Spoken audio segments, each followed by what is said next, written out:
রাজধানীর মিরপুর হাসপাতাল এলাকায় এক বাঙালি ব্যবসায়ীকে চাঁদার দাবিতে হত্যা করা হয়েছে এবং বুধবারের দিকে এই ঘটনা ঘটে।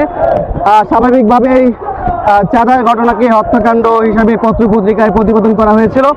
পরবর্তীতে জানা যায় যে এটি আসলে দুদিন আগের ঘটনা এবং দুদিন পরে যখন সিসিটিভি ফুটেজ ভাইরাল হয়ে যায় সারা দেশে, সেই ভাইরাল হওয়ার পরে কিন্তু আমরা দেখেছি যে মিরপুর হাসপাতালের এলাকায় যে বাঙালি ব্যবসায়ীকে চাঁদার দাবিতে হত্যা করা হয়েছে সেটি কিন্তু বুধবারের ঘটনা ছিল এবং পরবর্তীতে সিসিটিভি ফুটেজ ছড়িয়ে পড়ায় তারপর কিন্তু তাকে আটক করা হয়েছে কয়েকজনকে এরই মধ্যে এবং ঢাকার একটা জনবহুল এলাকায় কিন্তু তাকে একরকম উল্লাস করে কিন্তু তাকে হত্যা করা হয়।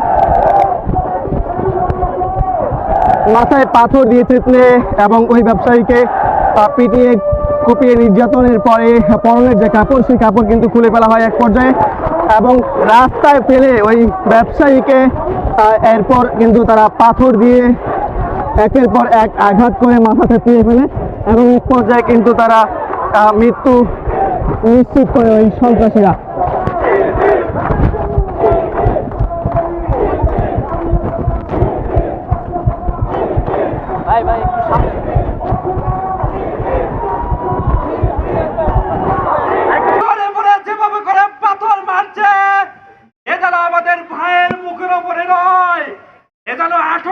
মানুষের মুখের উপরে পাথর মারছে, এটা বাংলাদেশের গণতন্ত্রের উপরে পাথর মারছে, এটা আগামী দিনের বাংলাদেশের একটি নতুন বাংলাদেশ গড়ার মুখের উপরে পাথর মারছে।